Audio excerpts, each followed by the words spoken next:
సింగోటం రాము హత్య కేసులో ఏసీపీ హరిప్రసాద్ సంచలన విషయాలు వెల్లడించారు.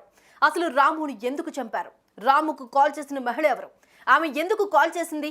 రాముకు మణికంఠకు ఉన్న విభేదాలేంటి? స్నేహితులుగా ఉన్నవారు శత్రువులుగా ఎందుకు మారారు అనే విషయాలు చెప్పారు.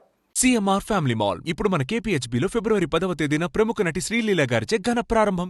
ఈ నెల 7వ తేదీన యూసుఫ్గూడ ఎల్ఎన్ నగర్ లో రియల్ ఎస్టేట్ వ్యాపారి బీజేపీ నేత సింగోటం రాము దారుణ హత్యకు గురయ్యాడు. 11 మంది కలిసి కత్తులతో పొడిచి మర్మాంగాన్ని కోసి కిరాతకంగా హతమార్చారు. ఈ కేసులో 6గురిని అదుపులోకి తీసుకున్నారు.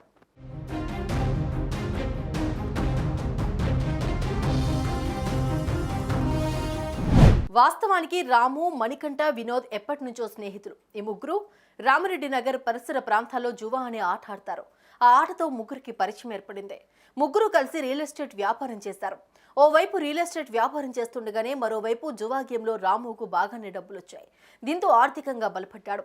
అది చూసి మణికంఠ అప్పటికే గేమ్ ఆపేసిన వాడు కాస్త జువా గేమ్ ఆడటం మొదలుపెట్టాడు. కానీ మణికంఠకు అంతగా అచ్చు రాలేదు.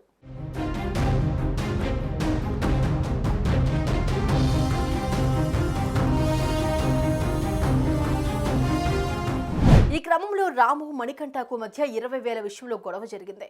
అది కాస్త పెద్దదైంది. దీంతో రాము మణికంఠను రాడుతో కొట్టి అతనిపై కారెక్కించాడు. ఈ ఘటనతో రాము జైలుకు కూడా వెళ్ళాడు. ఆ అవమాన భారంతో మణికంఠ రాముపై పగ పెంచుకున్నాడు. అతన్ని హతమార్చాలని ప్లాన్ చేశాడు.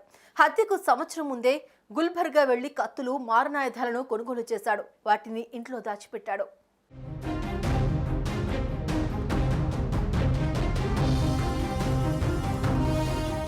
కాగా రాము హైదరాబాద్ లోనే ఉండడంతో అతన్ని హత్య చేసేందుకు ప్లాన్ చేశాడు.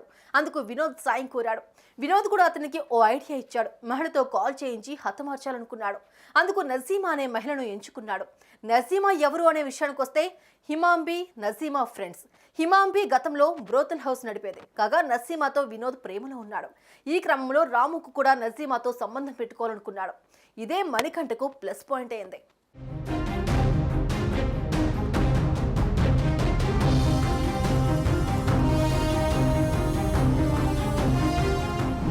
ప్రీ ప్లాన్డ్ గా హిబాంబి నజీమాకు డబ్బాస చూపించాడు మణి. నజీమాను కావాలనుకుంటున్న రాముకు ఆమెతోనే కాల్ చేయించాడు.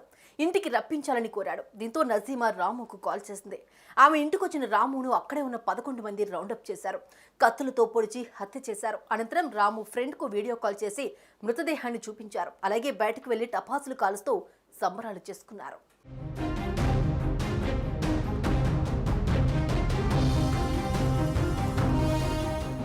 ఇక కేసులో ప్రధాన నిందితుడైన మణిపై జీడిమెట్ల పోలీస్ స్టేషన్లో రౌడీ షీట్ ఉంది. అతనిపై పలు కేసులు కూడా ఉన్నాయని ఏసీపీ తెలిపారు. కాగా జీడిమెట్లలోని రామిరెడ్డి నగర్లో నిందితులు ఉన్నారన్న సమాచారం మేరకు వారిని అదుపులోకి తీసుకున్నట్లు వెల్లడించారు. హత్యకు ఉపయోగించిన మారణాయుధాలను స్వాధీనం చేసుకున్నారు. కాగా మిగిలిన వారిని కూడా అరెస్ట్ చేస్తామన్నారు.